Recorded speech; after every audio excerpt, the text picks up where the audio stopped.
10 anos atrás, portais se abriram para o nosso mundo, trazendo inúmeros monstros de formas e tipos diferentes.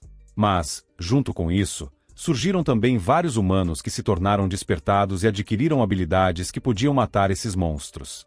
Nosso protagonista aparece, se perguntando o que isso trouxe de bom para a sociedade, enquanto está recebendo um golpe de algo que parece ser um bloco de gelo em sua cara. Ele cai no chão e diz: "Meu nome é Kang Jielg, e eu sou só um perdedor na escola secundária de especialização de despertados." Os 3 que o intimidavam mandam ele se levantar logo. O protagonista explica que a habilidade que ele manifestou é a capacidade de se regenerar, uma habilidade de ranking S. Mas, infelizmente, ele não está neste ranking, já que sente muita dor toda vez que vai se regenerar. Essa é uma habilidade rara e sem muito conhecimento, então esses idiotas ficam atacando ele e rindo da habilidade inútil que ele tem. Enquanto está caído no chão, agonizando de dor, devido à habilidade que ele possui, o corpo dele não tem nenhuma evidência das violências que sofre na escola. Ele acrescenta que os professores não dão a mínima, e ele não pode denunciá-los, já que o governo é responsável pelos alunos despertados da classe S e a única razão pela qual ele continua vivo é pela sua mãe. Em outro instante, a mãe dele está perguntando se ele está com fome, pois preparou uma comida para ele comer. Ele continua explicando que o pai dele morreu quando ele tinha 5 anos, forçando a mãe a precisar trabalhar para sustentar a família. Então, a mãe do protagonista pergunta como foi a escola, e ele responde que foi divertido, escondendo o fato de ter sofrido bullying. Mas, em pensamento, ele diz que, se ele se formar nessa escola, pode trabalhar como um caçador, assim melhorando a qualidade de vida da sua mãe. Comendo enquanto derruba lágrimas, ele diz que só precisa aguentar mais um pouco, porque, com as habilidades que tem, ele pode se tornar facilmente um caçador de classe C. O salário dessa classe é baixo, mas, pelo menos, ele consegue dar uma vida melhor para ele e a sua mãe. Com isso, eles finalmente podem viver felizes. O protagonista se lembra que o aniversário da mãe dele está chegando.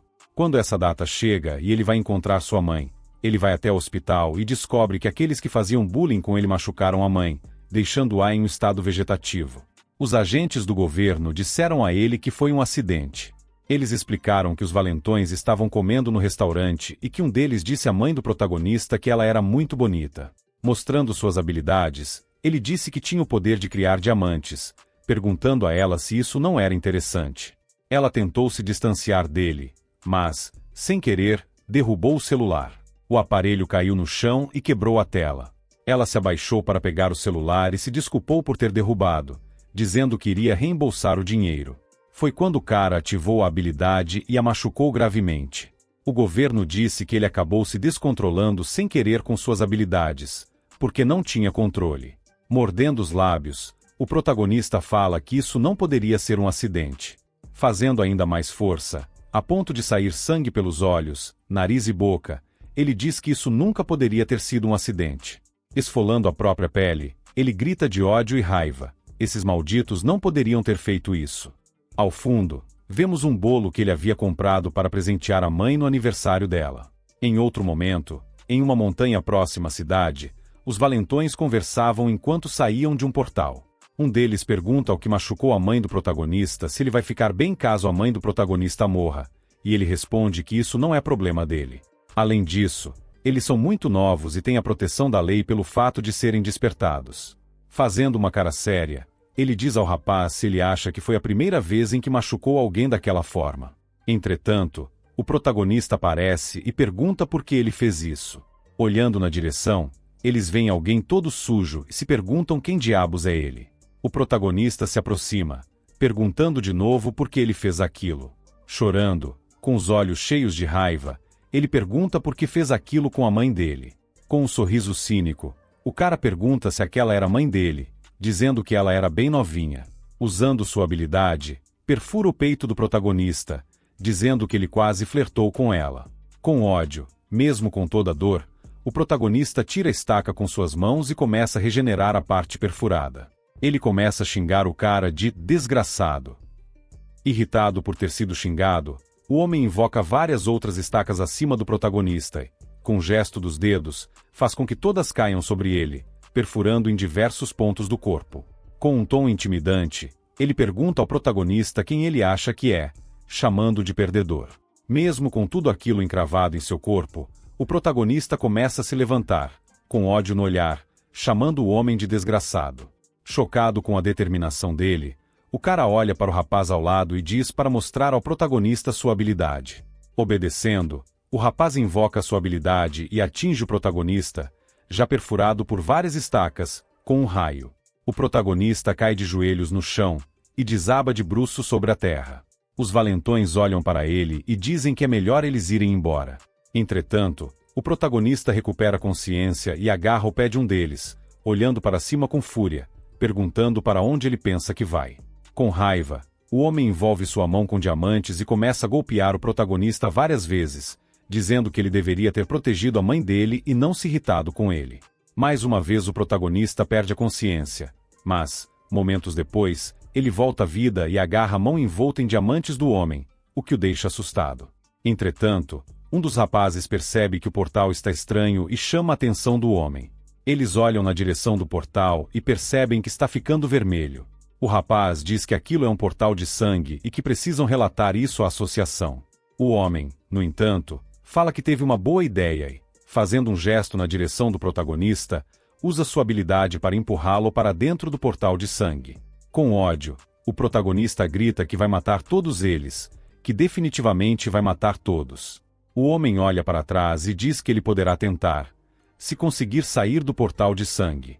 Então, ele cai no solo, enquanto se lembra dos dias na escola em que falavam sobre o portal de sangue. Era um fenômeno no qual o portal ficava vermelho, mas não saíam monstros de lá.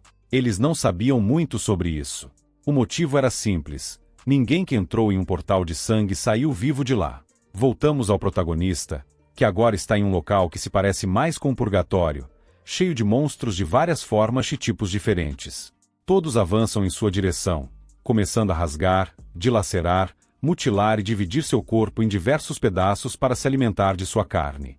Em meio a toda essa tortura, a consciência do protagonista começa a se esvair, enquanto ele se lembra da explicação do professor. Novas pesquisas mostram que alguns que entram em portais de sangue acabam se tornando monstros.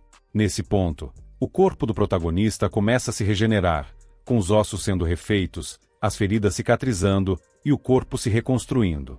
A explicação ecoa em sua mente. Devido à mana contaminada dentro do portal, as pessoas acabam se transformando em monstros. O nosso protagonista está se tornando uma mutação também, e a única coisa que dominava sua mente era sua mãe.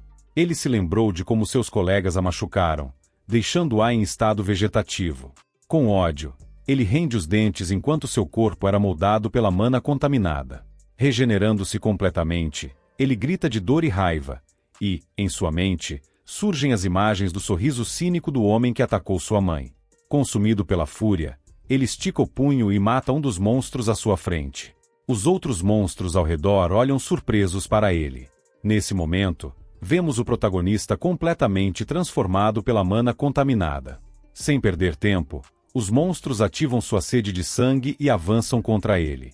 Mas o protagonista respira fundo, fatiando vários deles com precisão, enquanto caminha em direção aos próximos que estavam vindo. Muito tempo depois, na mesma cidade, o jornal local mostra que estão ao vivo com o caçador, e hoje estão apresentando os caçadores mais populares da classe S. Os três são conhecidos por suas personalidades únicas, e o apresentador pergunta se eles fazem algum tipo de trabalho comunitário. Os convidados respondem que, desde jovens, costumavam ajudar os necessitados, e que isso os faz se sentir cheios de afeto. Então vemos que os convidados são, na verdade, os valentões que implicavam com o protagonista. Eles dizem que isso é apenas o trabalho deles. O apresentador faz mais uma pergunta, dizendo que há 5 anos houve um incidente, e pergunta se é verdade que eles machucaram uma pessoa. Um silêncio toma a comitiva. O cara começa a chorar, dizendo que era mãe de um amigo próximo, e que isso aconteceu quando ainda eram estudantes e suas habilidades não estavam estabilizadas. Em sua mente, ele comenta que é muito fácil enganar as pessoas. Ele fala que pediu desculpas ao amigo naquele dia, mas que não se falam desde então. Aproveitando que está em rede nacional, ele se desculpa novamente, dizendo que sente muito. Nesse momento, alguém quebra a porta e a lança na direção dele. Ele consegue se proteger, criando diamantes nos antebraços. Olhando para a porta, ele pergunta: "Que merda é essa?" A plateia começa a correr, gritando que um monstro chegou. O invasor entra na sala, destruindo o chão e encarando os três. Em seguida, ele salta na direção do cara. Voltamos ao protagonista, que ainda está dentro do portal de sangue. Ele se pergunta se não se passaram meses ou anos desde que entrou no portal. Mas avançando em direção a um portal de sangue, ele fala que o mais importante é sair daquele inferno. Voltamos ao presente, onde o cara está tomando um soco que deformou seu rosto. Ele é mandado voando entre os outros dois e bate na parede, enquanto eles ficam chocados com o que acabaram de ver. O protagonista está envolto em um exoesqueleto feito inteiramente de ossos. Ele se lembra das palavras do cara: "Boa sorte, você nunca vai conseguir sair daí." Encarando o protagonista, os outros dois ficam chocados ao ver que, com sangue e raiva nos olhos, ele conseguiu sair de lá. O cara se levanta, chamando o protagonista de desgraçado. Ele dá a ordem para que os outros dois o ataquem. Obedecendo, um dos valentões libera um raio que atinge em cheio o protagonista. Respirando fundo e rangendo os dentes, ele começa a avançar em direção aos valentões e, com um único golpe, arranca a cabeça do rapaz. Os outros dois ficam chocados com o que acabou de acontecer diante de seus olhos. O protagonista está atrás deles como se nada tivesse acontecido, e esse é só o começo de sua vingança. O rapaz que tem a habilidade de pedra avança em direção ao protagonista e ativa sua habilidade, criando um casulo em volta de si. Rangendo os dentes, o protagonista simplesmente quebra o casulo inteiro, avança na direção do rapaz, segura sua boca com uma mão e, com a outra, finca a lâmina de osso no braço na cabeça dele. Aproveitando essa abertura, o cara envolve sua mão com um diamante e ataca o protagonista na cabeça.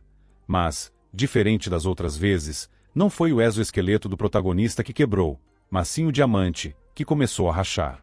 O cara olha isso espantado e levanta a mão para o céu, invocando vários espinhos de diamante.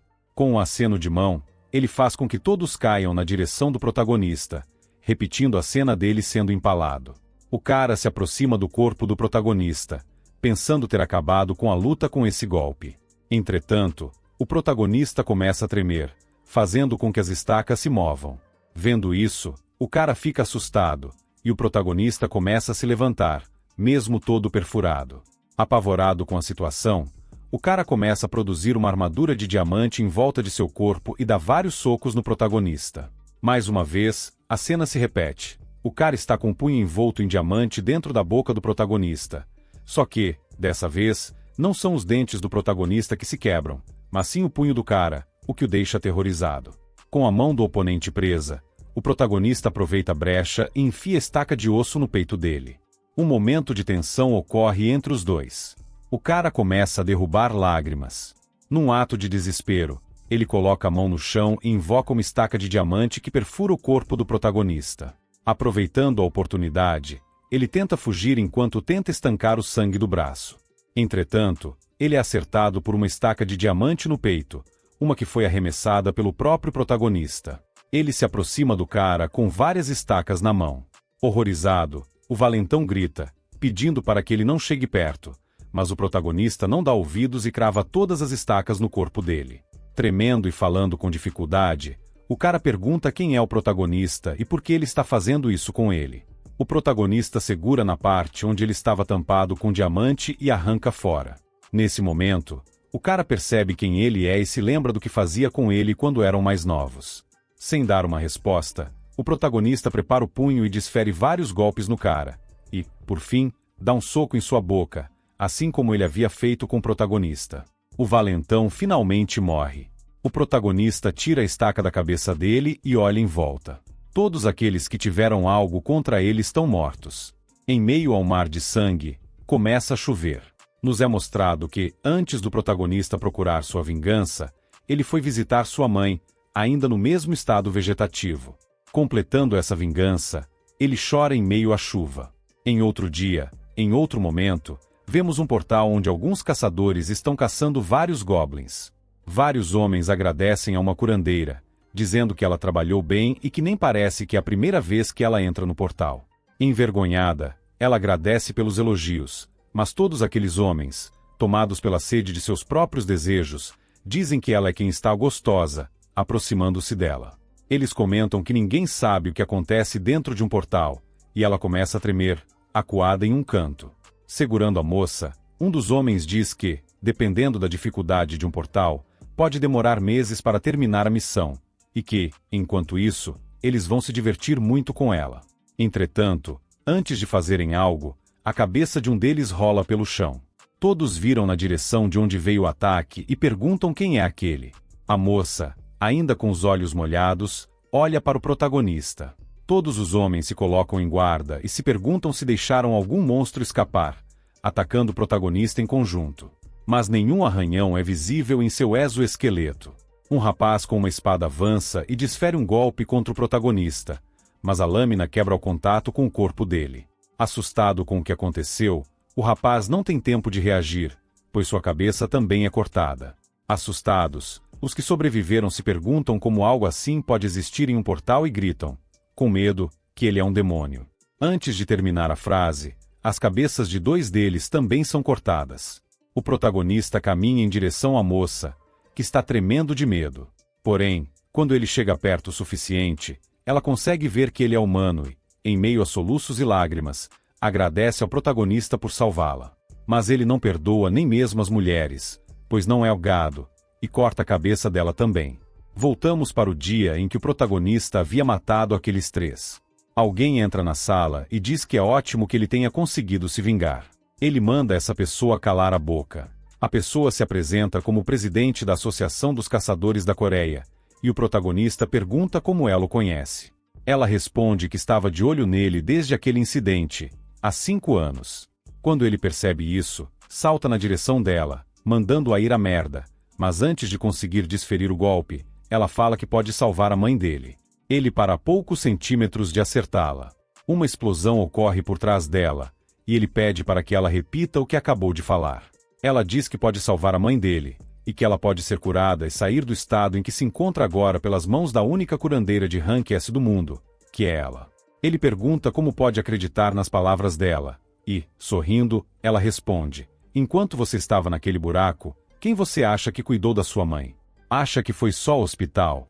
Entendendo a situação, ele a encara e pergunta o que ela quer. Sorrindo, ela diz que precisa de um caçador muito forte. Ela continua explicando que o nível de força do protagonista é realmente alto, e que existem caçadores que podem até mesmo superar armas nucleares. Graças a isso, as bestas mágicas e quase todos os portais foram subjugados, mas os portais não sumiram. Ela acrescenta que um portal sem monstros se torna apenas um lugar vazio, e que, com o conhecimento dela, está lutando em uma guerra para encontrar novos caçadores. No entanto, na Coreia, eles estão sofrendo com a falta deles, e até houve uma invasão de caçadores japoneses na Coreia que ela não conseguiu impedir. Foi quando o protagonista apareceu. Ela explica que precisa dele, mas se ele lutar contra o Japão como um caçador da Coreia, isso vai ser um problema. Contudo, se ele caçar os caçadores dentro do portal como se fosse um monstro, não haverá problemas. Então, ela diz que, se ele ajudá-la, ela vai curar a mãe dele. Voltamos ao ponto inicial, onde o protagonista já tinha matado todos aqueles caçadores.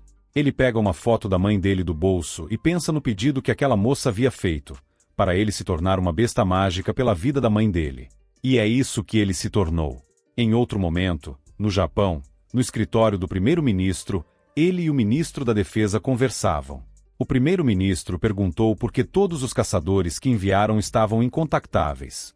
O ministro pediu desculpas e disse que iria procurar por eles.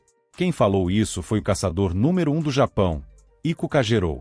Ele então pediu à secretária que preparasse sua espada. A secretária perguntou se ele iria sozinho, ao que ele respondeu que, claro, iria. A secretária, meio hesitante, comentou que talvez fosse um pouco rude, mas mencionou que todos os caçadores enviados antes eram de elite e perguntou por que ele não levaria outros caçadores com ele. No entanto, com uma aura opressora, Kagero perguntou se ele realmente precisava de algo assim. Momentos depois, no mesmo portal onde estava o protagonista, Kagero andava pela masmorra, matando vários monstros enquanto se perguntava como os caçadores tinham morrido ali, pois algo daquele nível não seria o suficiente para matar caçadores tão bem treinados. Mas, ao avançar mais um pouco, ele percebeu algo estranho e avistou o protagonista em cima de uma montanha de cadáveres. Irado com a cena, Kagero avançou em direção ao protagonista, mas antes que a lâmina o alcançasse, o protagonista defendeu o golpe com seu exoesqueleto. Enquanto o protagonista se preparava para atacar, Kagero, surpreso por sua espada ter sido bloqueada, chamou o protagonista de interessante e desferiu um soco em seu peito. Logo depois, utilizou uma técnica de espada chamada Primeira Lua, criando espaço entre ele e o protagonista. O protagonista foi lançado contra a parede, e em seguida Kagero realizou a segunda técnica de sua arte da espada, Segunda Lua, que atingiu o protagonista em cheio. Avançando mais, Kagero comentou que o exoesqueleto do protagonista era realmente resistente e se preparou para usar a terceira técnica de sua espada, Terceira Lua. No entanto, antes que a espada atingisse o protagonista, este balançou seu braço direito em direção ao pescoço de Kagero, que conseguiu perceber o ataque momentos antes de ser acertado e bloqueou o golpe. Kagero já estava a ponto de cortar o braço do protagonista, dizendo que, embora sua pele fosse muito dura, sua espada era capaz de cortar até mesmo diamantes. Eu não estou com nenhum diamante. Voltando à batalha, o protagonista estava com sua cabeça separada de seu corpo, enquanto Kagero se perguntava como os caçadores poderiam ter perdido para algo desse nível, considerando lamentável. Contudo, mesmo com a cabeça separada, o protagonista começou a ter lembranças de seu pai. Ele se lembrava de como o pai sempre estava preocupado por causa do trabalho, mas era um homem gentil e acolhedor, e o protagonista gostava dessa parte dele. Entretanto, um dia, enquanto tentava alcançar seu pai, um caminhão se aproximava dos dois. Para salvar o filho, o pai empurrou o protagonista para fora do caminho, mas acabou morrendo no processo. Desde então, o protagonista se culpava pela morte do pai. Com a morte do pai, os negócios da família começaram a falir, e a mãe do protagonista ficou com uma grande dívida para pagar. As mãos dela, que eram suaves, se tornaram ásperas com o trabalho duro. Quando o protagonista perguntava se ela estava bem, ela sempre respondia com um sorriso no rosto que sim, estava bem. Mas, toda noite, ele não conseguia dormir, atormentado pela culpa, enquanto sua mãe chorava. Ele também se culpava por ser o motivo das lágrimas dela, e chegou a pensar que alguém como ele não merecia viver. Certa noite, enquanto ele estava sozinho em seu quarto, a mãe entrou, derrubando a comida que tinha trazido para ele. Ela chamou por ele, e, ao olhar para ela, o protagonista, sorrindo e chorando ao mesmo tempo, disse que achava que havia se tornado um despertado. Essa foi a primeira vez que a habilidade do protagonista se manifestou, e, chorando, ele disse que definitivamente se tornaria um caçador. Ele prometeu que, ao se tornar caçador, faria sua mãe feliz. No entanto, ele se lembra de como ela está hoje, no hospital, em coma e em estado vegetativo.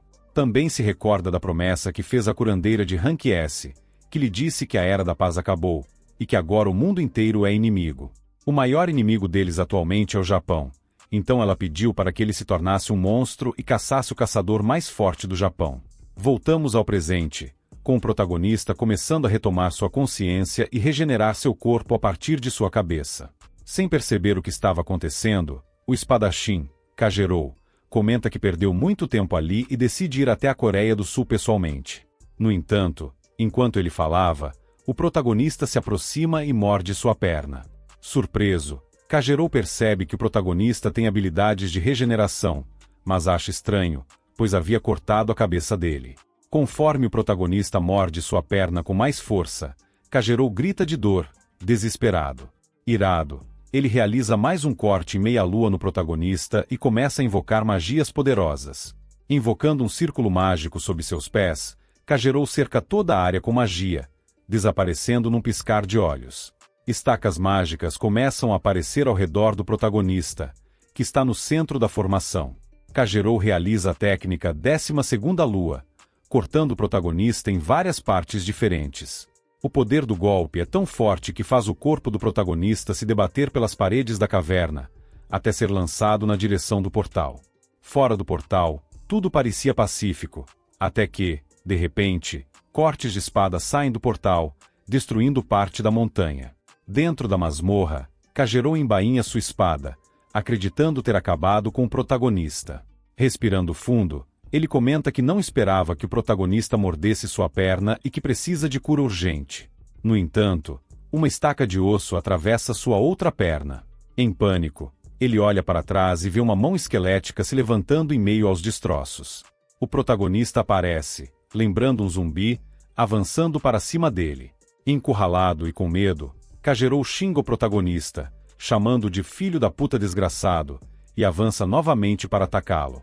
Enquanto isso, fora do portal, o primeiro-ministro do Japão, a secretária e vários outros caçadores aguardavam o retorno do caçador número 1. A secretária pergunta se realmente era necessário trazer tantas pessoas, já que todos ali eram caçadores de elite do Ministério da Defesa. O primeiro-ministro responde que já faz 3 dias desde que o caçador número 1 entrou no portal e que precisam verificar o que aconteceu. De repente, uma cabeça é jogada para fora do portal, e o protagonista começa a sair, exalando uma aura assassina por todos os lados. O primeiro-ministro tenta gritar, mas antes que consiga dizer uma palavra, sua cabeça é separada de seu corpo. Voltamos à Associação Coreana dos Caçadores, onde uma secretária pergunta à curandeira se ela realmente acha que o protagonista conseguirá cumprir a missão. Olhando pela janela, a curandeira responde que logo saberão se ele consegue ou não vencer o caçador mais forte do Japão. Nesse momento, uma mão envolta em lava fervente soca o protagonista no peito, gerando uma cratera no local de impacto. A curandeira comenta que o ministro da Defesa do Japão é o segundo mais forte do país, mas o verdadeiro mais forte é o primeiro-ministro Ryuzasaki Juto, um caçador de ranking SSS. 3 anos atrás, a maioria dos monstros de portais normais foi derrotada, e o mundo temeu o poder dos caçadores. Portanto, alguns países tentaram erradicar os caçadores, mas falharam miseravelmente. Os caçadores ao redor do mundo, que presenciaram isso, ou chegaram a um acordo com suas nações, coexistindo, ou conquistaram seus países à força. Cada um deles alcançou a supremacia à sua maneira. O país que foi conquistado pelos caçadores foi o Japão, e a razão foi simples. O primeiro-ministro era um caçador de ranking SSS.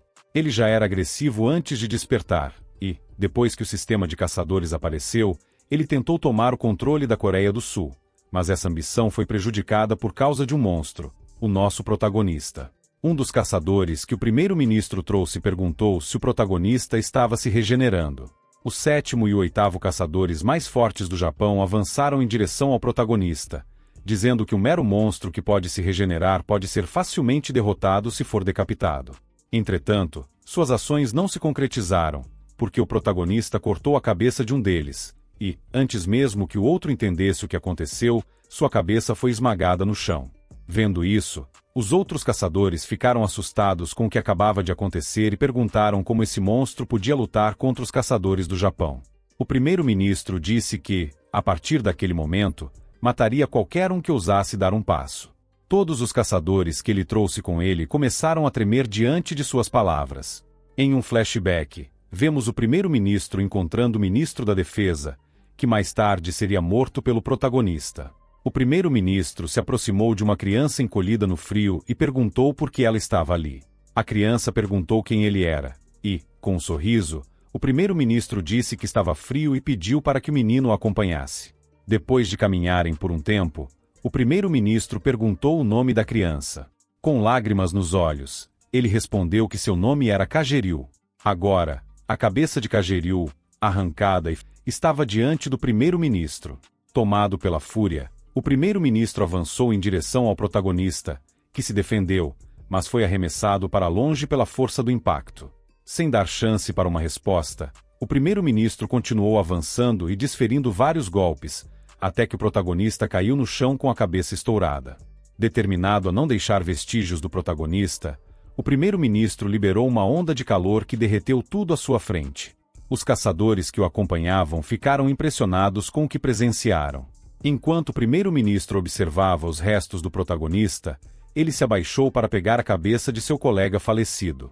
Entretanto, para sua surpresa, o protagonista começou a se regenerar. Chocado, o primeiro-ministro se lembrou das memórias que teve com o ministro da Defesa, quando estavam acabando com a resistência no Japão. Enquanto observavam a cidade, o primeiro-ministro pediu desculpas ao jovem garoto por fazê-lo passar por aquilo, mas o garoto respondeu que não tinha problemas com a ambição do ministro. O primeiro-ministro disse que, agora que haviam conquistado o Japão, iriam em direção à Coreia do Sul e à China. Ele avisou ao garoto que havia resgatado que poderia morrer da próxima vez, e se quisesse se separar, poderia fazê-lo. Entretanto, o garoto respondeu que, enquanto estava na rua, foi o primeiro-ministro quem o acolheu, então ele tinha uma dívida a pagar pelo resto de sua vida. O garoto então disse que a única coisa que queria, quando tudo acabasse, era poder chamar o primeiro-ministro de pai. O primeiro-ministro, emocionado, disse que, mesmo sem pedir, já o considerava como um filho.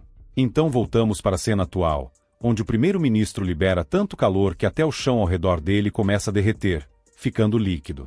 Uma secretária, prevendo perigo, cria uma cúpula de gelo em volta dela e dos caçadores que o acompanhavam. Toda aquela demonstração de poder fazia com que o protagonista ficasse encurralado, e a temperatura no local começou a formar um vulcão que entrou em erupção. Com as mãos estendidas e ódio no olhar, o primeiro-ministro diz que vai derreter o protagonista e transformar cada célula dele em cinzas. Ele então lança uma corrente de calor tão forte que a pele do protagonista começa a derreter, e seus ossos começam a queimar. Entretanto, antes de ser completamente incinerado, o protagonista salta da torrente de calor e avança em direção ao primeiro-ministro. Ao perceber a aproximação, o primeiro-ministro responde com uma nova onda de calor, de cima para baixo, deixando o protagonista indefeso. Diante de todo aquele poder, os caçadores que o acompanhavam gritavam para que desviassem da lava que estava caindo como chuva sobre eles. Isso fez com que toda a cidade ficasse coberta por uma névoa vulcânica. Depois de tudo isso, o primeiro-ministro encara o protagonista, que agora estava preso dentro do vulcão recém-formado. Apenas seus ossos boiavam na lava fervente. Ao ver aquilo, o primeiro-ministro ordena à caçadora Anami que use sua habilidade na lava. Anami então remove sua luva, coloca as mãos no chão e começa a canalizar seu poder em direção à lava fervente, resfriando-a e transformando-a em rocha sólida. O primeiro-ministro, satisfeito, declara que o protagonista será derretido sob aquela placa de pedra, preso para sempre na lava fervente. Enquanto isso, na Coreia do Sul, na guilda Keonkang, partículas vermelhas flutuavam em um laboratório, onde uma moça tentava realizar um procedimento em um corpo. O corpo era daquele que antes havia intimidado o protagonista, que estava morto. Depois de alguns momentos de cura, o homem abre os olhos. De volta ao Japão, o primeiro-ministro da ordem que apenas um mínimo de pessoas devem ficar, o resto devem retornar para a sede do Japão, e eles respondem afirmativamente. Entretanto, enterrado naquela lava escaldante, o protagonista xingava tentando escapar da prisão em que foi colocado, falando para que ele não ferre com ele porque uma lava como essa dentro de um portal de sangue é algo que ele experienciou milhares de vezes, e preparando o punho ele fala que a dor nunca fica mais fácil de suportar. Rangendo os dentes, ele se coloca de cabeça para baixo fazendo força. Ele dá uma cabeçada contra a placa de pedra acima dele e com isso ele consegue rachar aquela rocha densa, fazendo ter liberdade da prisão que fora colocado. Vendo isso, o primeiro-ministro fala para Nami levar os caçadores e se esconderem imediatamente, então salta para lutar com o protagonista. A Nami olha para o primeiro-ministro e se recorda de semanas atrás, quando ela o questionou se ele não estava se forçando demais, mencionando que sua regeneração de magma não é onipotente. Entretanto, ele explicou que, entre as 4 nações de caçadores, Europa, China, Rússia e Japão, o Japão era o mais fraco de todos. Se não conseguissem absorver a Coreia do Sul, não teriam como sobreviver. Ele a abraça e explica que, se fossem para essa guerra, vários dos caçadores que eles têm também morreriam. Mas ele responde que pode simplesmente lutar mais. Mesmo que seu corpo fosse destruído, ele protegeria o país. Voltamos para o presente, onde o protagonista e o primeiro-ministro se encontram na cratera do vulcão. O primeiro-ministro avança em direção ao protagonista, preparando seu punho para acertá-lo. Ele o atinge, criando mais uma cratera na parede do vulcão. Sem dar chance de resposta, ele agarra o pescoço do protagonista e o lança para outra direção, mas o protagonista consegue se reestabilizar. Preparando novamente seu punho, o primeiro-ministro então lança uma corrente de magma na direção do protagonista, que levanta os braços para se proteger. Entretanto, seus braços são cortados, e ele é jogado ainda mais longe. O primeiro-ministro salta no ar e cai em cima do protagonista, esmagando seu crânio. Nesse momento, o vulcão entra em erupção, expelindo mais magma. A esposa do primeiro-ministro diz aos caçadores que eles devem recuar, mas ela decide ficar. Os caçadores, no entanto, pedem desculpas a ela e dizem que receberam muita ajuda do primeiro-ministro, então lutarão e o protegerão até o fim. Voltando à luta principal, outra explosão acontece dentro do vulcão. O primeiro-ministro está sendo lançado em direção ao centro do vulcão com o protagonista em suas mãos e continua afundando, na esperança de eliminar o protagonista no processo. Depois de descer bastante, sem mais vestígios do protagonista, ele respira aliviado. Os caçadores do lado de fora do vulcão percebem a calmaria que se instala. Entretanto, o primeiro-ministro percebe que algo está se formando acima dele no vulcão, e ele começa a seguir aquilo. Fora do vulcão, os caçadores observam quando o protagonista emerge da lava fervente. Ele salta em direção à esposa do primeiro-ministro, que rapidamente remove sua luva para tentar congelar o protagonista. No entanto, ele a agarra sem se importar com a habilidade dela e a puxa para dentro do vulcão, preocupando os outros caçadores. O primeiro-ministro começa a condensar energia em sua boca, mas o que vê o deixa chocado. Vários caçadores estão descendo para o vulcão, enquanto o protagonista segura sua esposa pelo braço, indo em direção a ele. Vendo isso, o primeiro-ministro hesita, pois não pode atacar com sua habilidade sem atingir seus aliados. Aproveitando a brecha, o primeiro-ministro então corta o braço do protagonista para salvar sua esposa, mas nesse instante, o protagonista dá a volta e decapita o primeiro-ministro novamente.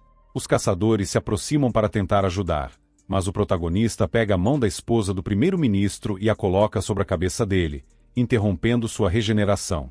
Desesperados, os caçadores chegam e atacam o protagonista, quebrando seu corpo em várias partes. Achando que finalmente o derrotaram, um dos caçadores pergunta à esposa do primeiro-ministro se ela está bem. No entanto, ela parece em choque, lágrimas escorrendo, enquanto grita pelo primeiro-ministro. Sua cabeça está cortada, e a parte superior do seu corpo está congelada, o que impede sua regeneração.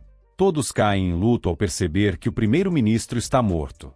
De repente, eles ouvem um barulho vindo de onde estava o protagonista. Ele emerge da morte novamente e começa a caminhar em direção aos caçadores. A esposa do primeiro-ministro, aterrorizada, só consegue chorar. O protagonista se aproxima dela, e ela desmaia de medo. Em seguida, ela começa a ter alucinações com o primeiro-ministro, imaginando que está acordando ao lado dele. Ela o abraça, dizendo que teve um pesadelo, e ele a conforta, dizendo que está tudo bem porque ele está ali.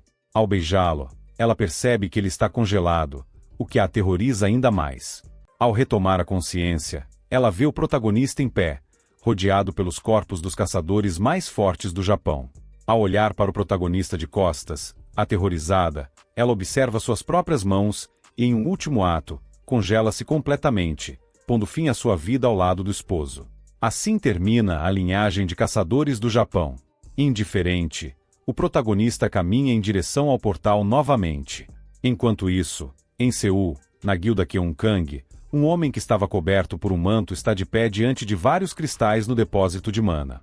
A curandeira que o acompanhava diz que ele não pode se esforçar muito, explicando que ele é o único comando restante e que o salvaram por pouco, já que os amigos dele quase ficaram sem mana. Ele responde que sabe disso e explica que o moleque com quem ele costumava andar quando era mais jovem escapou do portal de sangue e o matou, chamando o protagonista de verme desgraçado.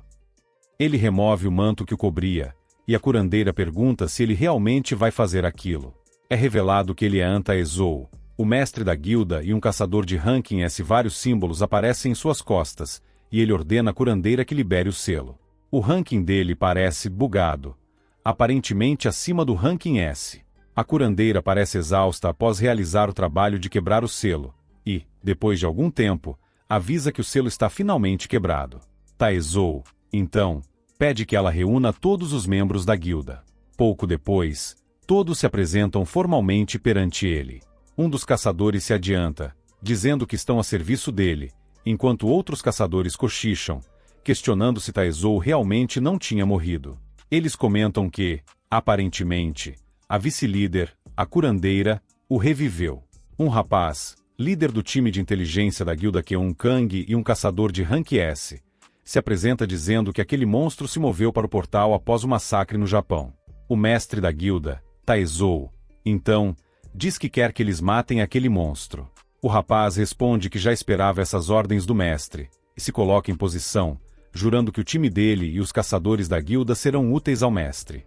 No entanto, Taezou avança repentinamente e corta a cabeça do rapaz, deixando todos chocados. O rapaz dá seu último suspiro com a cabeça fora do corpo, e Taezou revela que aquele caçador era, inicialmente, o vice-presidente da Associação Coreana. Mas, como ele absorveu a associação há 3 anos, a guilda foi capaz de dominar a Coreia. Com um gesto de sua mão, Taizou adquire a habilidade de telecinese de rank S do rapaz que ele acabou de matar, e, com essa habilidade, explode outro caçador diante dos demais, causando pânico nos que ainda estavam alinhados. A vice-presidente da guilda observa tudo, angustiada. Voltando no tempo, ela havia perguntado ao mestre se ele realmente precisava que os termos fossem removidos, pois a habilidade que ele possuía era amaldiçoada. No presente, Taizou responde que assim é melhor. Apontando a mão para os outros caçadores que sobraram, ele declara que todos eles serão úteis para ele. Em seguida, começa a matar todos que estavam presentes na sala, exceto a vice-presidente. Percebendo a morte iminente, os caçadores tentam fugir desesperadamente, mas não há escapatória. No total, eram 1.528 caçadores, todos de ranking BAS, que são aniquilados rapidamente, servindo como nutrientes para a evolução do mestre da guilda. Com um olhar de prazer no rosto, Taizou se vira para a vice-presidente, que, tremendo, pergunta se ele está bem. Ela evita olhar diretamente para a carnificina que aconteceu. Taizou, então, comenta que aquele monstro matou o primeiro-ministro, um caçador de rank SSS, e também eliminou todos os integrantes de sua própria guilda. Mesmo após o massacre, ele diz que ainda não é o suficiente. Tremendo de determinação, ele murmura que vai matar o monstro a qualquer custo, chamando-o de verme. Decidido, ele declara que seu próximo destino será a Rússia. Em outro lugar, distante dali, um portal verde está posicionado entre vários containers. A curandeira, líder da Associação da Coreia, aguarda o protagonista. Quando ele chega, ela o recebe e diz que começará o processo de cura imediatamente. Sua habilidade de cura reconstrói as células danificadas uma por uma, usando mana, e ela explica que o processo vai levar um bom tempo, mas que, definitivamente, poderá salvar a mãe dele. Após o procedimento, exausta, a curandeira comenta que, se continuar fazendo isso todos os dias pelas próximas semanas, conseguirá acordá-la. No entanto, ela desaba de cansaço no chão. O protagonista se aproxima e diz a ela que parece que isso custa uma quantidade extraordinária de mana. Ele a questiona sobre por que ela está indo tão longe. Então, ela segura a mão dele e responde que é porque ele precisa sobreviver, utilizando sua magia nele, o que o assusta. A presidente da associação, em seguida, comenta que, como ela esperava, a bestificação do protagonista progrediu dentro do portal de sangue. Ela explica que, desde que o portal apareceu pela primeira vez, há 15 anos, todos os outros portais estão lentamente se tornando portais de sangue. Ela acrescenta que, desde que o protagonista escapou de um desses portais, essa mudança começou a acelerar, e, como resultado, todos os portais ao redor do mundo estão se transformando em portais de sangue. O fluxo de mana desses portais está fortalecendo o protagonista. Ela continua explicando que, em termos de fluxo de mana, se um portal normal é como um buraco, então um portal de sangue é uma passagem conectada a algum lugar, e algo está vindo de lá, procurando pelo protagonista. Nesse momento, vários monstros do purgatório começam a emergir dos inúmeros portais de sangue espalhados por Seul, gerando terror e destruição na cidade. Multidões correm, apavoradas, sem saber o que são aquelas criaturas. Enquanto isso, no escritório do presidente da República da Coreia, o presidente, perplexo, pergunta o que diabos está acontecendo e por que a guilda Keun Kang não está respondendo aos chamados.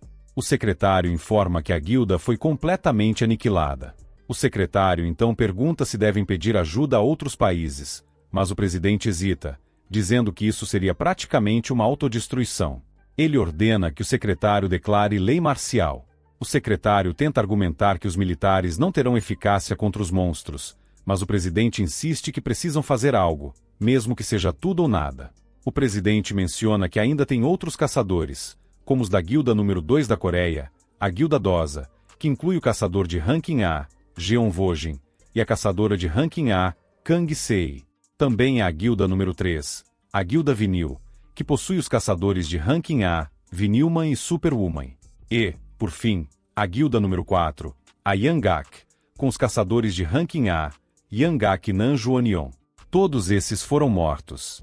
O protagonista, vendo a destruição pela janela, questiona se tudo isso é por causa dele. A presidente da associação pergunta o que ele vai fazer agora. Nesse instante, Uma civil cai no chão enquanto o monstro se aproxima dela. Porém, algo cai do céu e corta o monstro ao meio. Era o protagonista, com uma expressão confiante.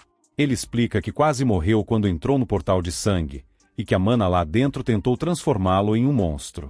Ele mal conseguiu resistir a isso e adquiriu uma habilidade de regeneração anormal como resultado. Ou pelo menos, foi o que pensou. No entanto, a verdade é que essa mana não vai deixá-lo morrer até que ele se torne um monstro por completo. Rangendo os dentes, ele pensa em como queria viver uma vida pacífica depois de cuidar de sua mãe. Agarrando a cabeça de um monstro, ele a rasga ao meio e se pergunta por que eles não podem simplesmente deixá-lo em paz. Ao mesmo tempo, algo observa de dentro do portal, e uma voz ecoa, perguntando se é ele. Sentado em um trono feito de ossos, essa voz pergunta se foi ele quem causou a quebra. Um pouco antes disso, o protagonista pede para que, enquanto ele mata os monstros, a presidente continue curando sua mãe em um local seguro. A presidente responde que entende e que irá curá-la dentro de um bunker subterrâneo da associação, garantindo que o protagonista possa lutar com tudo. Em seus pensamentos, ele diz que esses monstros são familiares. Afinal, dentro do portal de sangue, ele lutou contra esses tipos de monstros durante 5 anos inteiros. Ele também se lembra de que há um limite para o número de monstros que saem de um portal, já que toda a atividade de um portal para depois de certo tempo. Olhando para todos os monstros mortos ao seu redor, ele comenta que acabou com todos os monstros daquela área, e pensa que, se continuar a acabar com tudo assim, logo poderá viver feliz ao lado de sua mãe. Mas, de repente, algo atinge sua cabeça, e ele se pergunta o que está acontecendo. Alguns homens do exército começam a avançar em sua direção, e ele se questiona se o exército realmente está ali.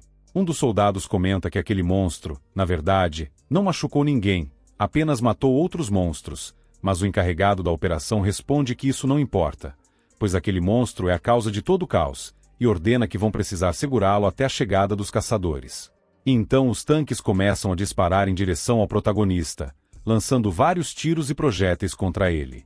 Em meio a tudo isso, o protagonista xinga em sua mente, reclamando da dor e pedindo para que parem. No entanto, ele sofre um blackout momentâneo. Depois do blackout, o protagonista se vê parado em frente a um portal. Nesse momento, ele se lembra das palavras da presidente da associação, que o havia alertado para tomar cuidado, pois agora que o portal de sangue estava aberto, seria muito difícil para ele suprimir sua transformação em monstro. Ele percebe, então, que após esse blackout, todos os soldados do exército que o atacaram estão mortos, espalhados pelo chão. A visão brutal diante dele faz com que sua mente volte a uma lembrança de seu passado, quando ele ainda estava na escola. Naquela época, ele era frequentemente atormentado por 3 valentões, e apenas uma pessoa prestava atenção nele, seu único amigo de infância. Ele se lembra das conversas que tinham, onde esse amigo lhe dizia que aqueles valentões eram covardes por mexerem com ele. O protagonista, na época, respondia que provavelmente era porque ele parecia ser alguém fácil de provocar e que não revidava. Ele também aconselhava seu amigo a tomar cuidado e fingir que não conhecia na escola, para evitar que ele também fosse alvo dos valentões. O amigo, irritado com essas palavras, perguntava se ele estava maluco, mas o protagonista dava a entender que só queria proteger o amigo de qualquer problema. No entanto, seu amigo de infância, determinado a ajudá-lo, estava secretamente coletando provas. Ele usava sua habilidade especial de registrar tudo o que via com o olho direito para gravar vídeos das agressões e do bullying. Essas gravações foram enviadas para a polícia, para a Secretaria de Educação e até para a mídia. Mas o esforço do amigo teve um final trágico. Pouco tempo depois, ele foi encontrado brutalmente ferido, com o olho direito arrancado.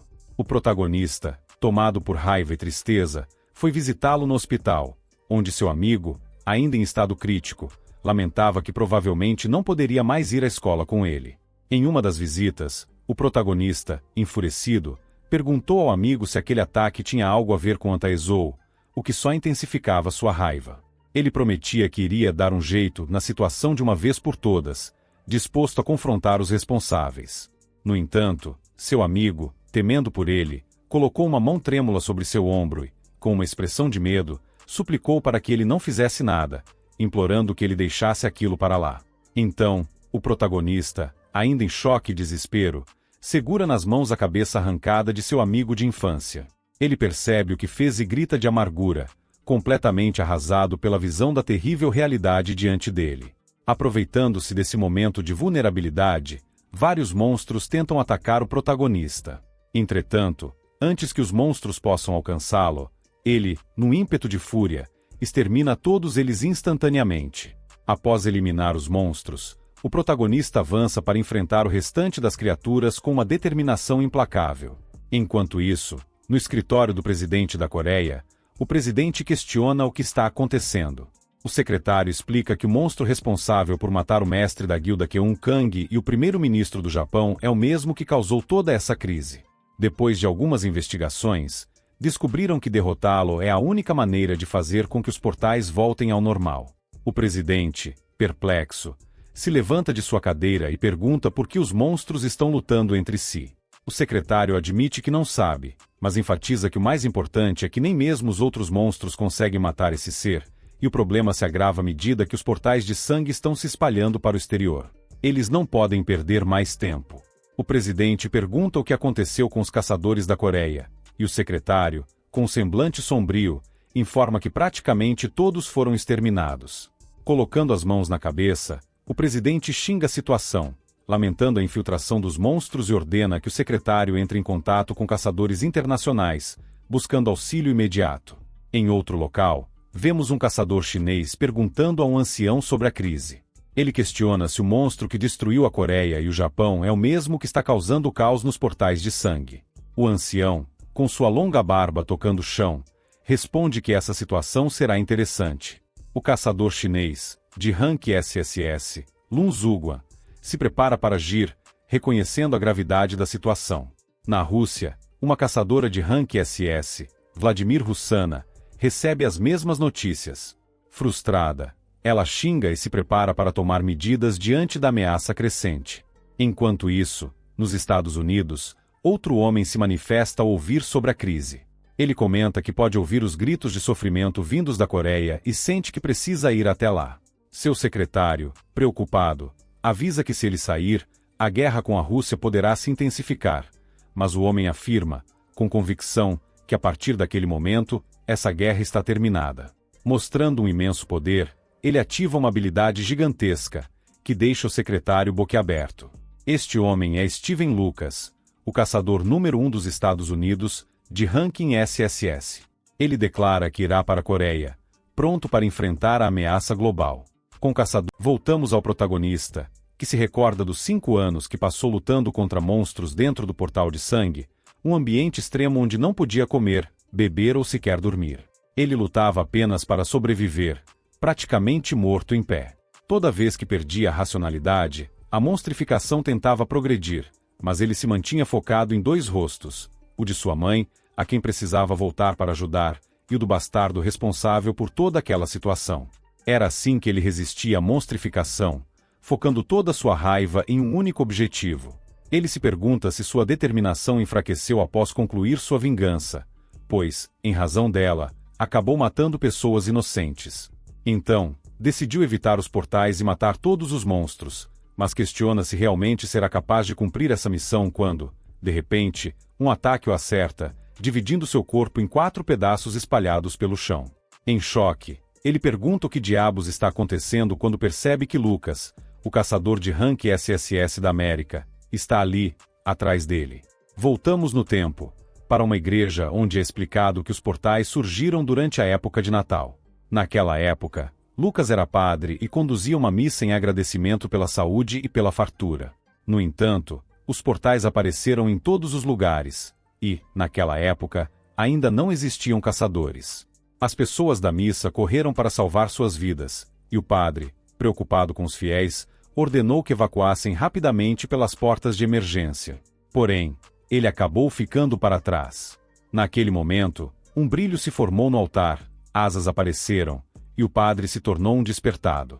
Hoje, aquela é a maior igreja da América, com mais de 100.000 fiéis. Quando os portais surgiram, 138 pessoas ficaram feridas e nenhuma morte foi relatada. Lucas se tornou o primeiro rank SSS despertado no mundo e aclamado como o herói que salvou a América.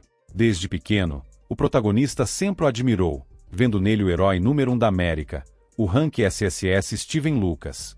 Levantando-se enquanto se regenerava, o protagonista se perguntava por que Lucas estava na Coreia. No entanto, Lucas não lhe dá tempo para pensar e avança em sua direção, destruindo mais uma vez. Foi então que o protagonista entendeu. O padre não estava ali para lutar contra os monstros, mas contra ele, que também era considerado um monstro. O padre comenta que esse monstro não morre facilmente e começa a conjurar uma habilidade. Diante do protagonista, uma cruz feita de mana aparece, tentando empurrá-lo para dentro de um portal. Entretanto, ele finca os pés no chão e consegue se afastar. Ele se lembra que despertados podem se comunicar sem tradutores com mana e, usando essa habilidade, diz ao padre que ele não é um monstro, acreditando que agora conseguiria provar quem realmente é. O padre cancela a habilidade e pergunta se ele realmente é uma pessoa. O protagonista confirma, pedindo que o escute. Depois de um tempo, o padre entende tudo o que se passou com ele, oferecendo seus pêsames e o abraçando, dizendo que deve ter sido muito difícil. Ele pergunta o nome do protagonista, que responde, Kang Jeong. O padre conversa com ele, comentando que, normalmente, luta para salvar as pessoas, mas hoje teve que matar várias. Para não se esquecer delas, grava o nome de cada uma em seu corpo, revelando várias tatuagens de nomes. Em seguida, o padre comenta que pode ajudar o protagonista a matar todos os monstros, mas a calamidade está se espalhando pelo mundo e muitas pessoas irão morrer. Pedindo desculpas, ele começa a conjurar novamente sua habilidade, escrevendo o nome do protagonista em seu próprio corpo e dizendo que realmente sente muito. Ao terminar de escrever o nome de Kang Jeong, ativa sua habilidade ao máximo, começando a desintegrar o corpo do protagonista. Ele grita de dor, enquanto o padre declara que precisa matá-lo para o bem maior. Enquanto isso, na Associação de Caçadores da Coreia, uma curandeira trata da mãe do protagonista enquanto assiste à batalha. A secretária observa preocupada com a presidente da associação, que se esforça ao máximo para curar a mãe de Kang Jeong, mesmo exausta. Do outro lado, Vladimir Russana xinga Lucas, chamando de bastardo, e comenta que ele matou todos na última batalha e simplesmente foi para a Coreia. Ela se pergunta se ele estava escondendo todo o seu poder esse tempo todo. Um soldado informa que perderam 80% das forças militares e comenta que é impossível manter a linha de frente dessa forma. Se continuar assim, os caçadores americanos vão acabar com tudo. Ela xinga em frustração, comentando que, se ao menos conseguissem capturar o monstro do Ártico. É então que alguém entra em sua sala, afirmando que pode capturar aquele monstro para ela. Quem disse isso foi Taezou, o inimigo mortal do protagonista.